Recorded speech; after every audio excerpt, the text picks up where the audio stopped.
After 30 years of nursing, there is one hint that I wish every caregiver whose parent was on hospice knew. And I'm going to tell you that today. My thing that I hear over and over from my clients is, why doesn't my parent want to eat? And I'm trying to get them to eat healthy. I'm giving them balanced meals, vegetables and fruit and meat, but they just won't eat. What am I supposed to do? They're on hospice, and if they don't eat, they're going to die. So after 30 years, have heard that so many times.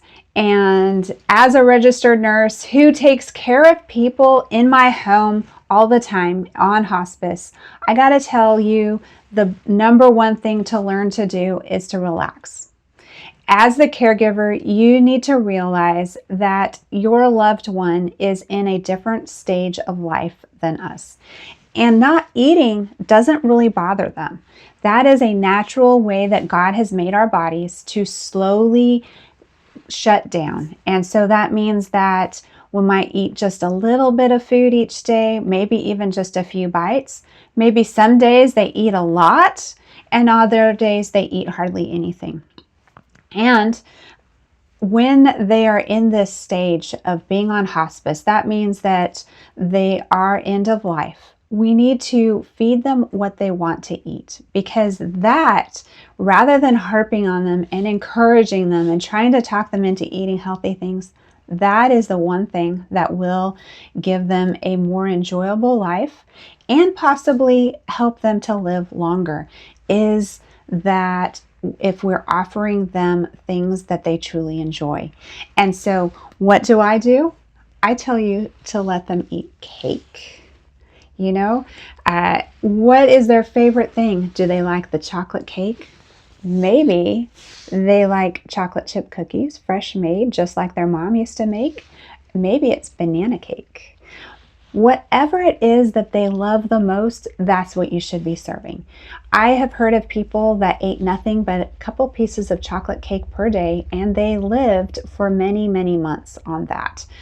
And that is where our loved ones are when they're on hospice, is letting them have what sounds appealing. Maybe it's an ice cream. Maybe that favorite thing is a milkshake from the local ice cream store. Provide those opportunities, and you might find out that the caregiving is now a lot easier to do. When our loved ones are happy and comfortable, they tend to do things easier.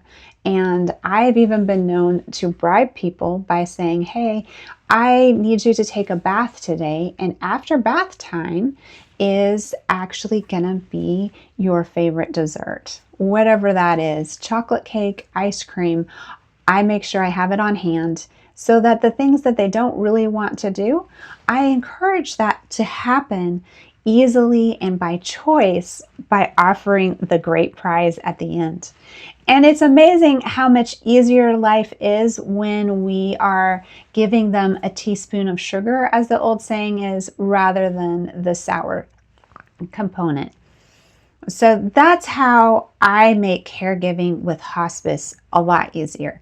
And after taking care of hundreds of hospice patients over the years, it really is a tip that helps immensely when you reduce that pressure on yourself.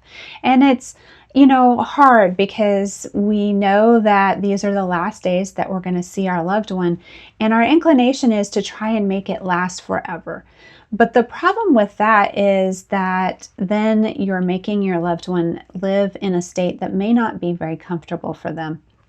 And my rule of thumb with hospice patients is to make sure that they are, number one, comfortable.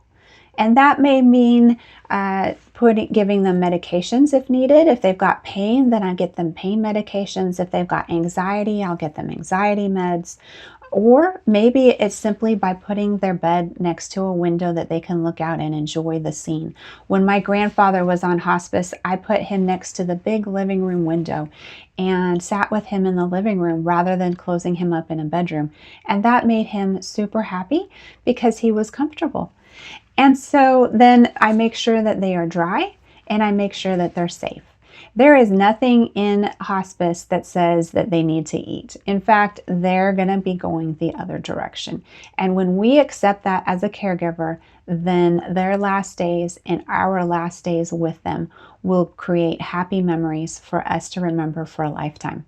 So I encourage you to let your loved one eat some cake and not worry about those peas. In fact, keep them in the can, put them back in the cupboard, serve them to yourself, and let them eat what it is that they truly love so that you can create good, happy memories and so that you won't feel so exhausted, because when your loved one is happy and comfortable, your needs as a caregiver go down. And that's really what this is all about, is making caregiving easy for both the caregiver and for our loved ones.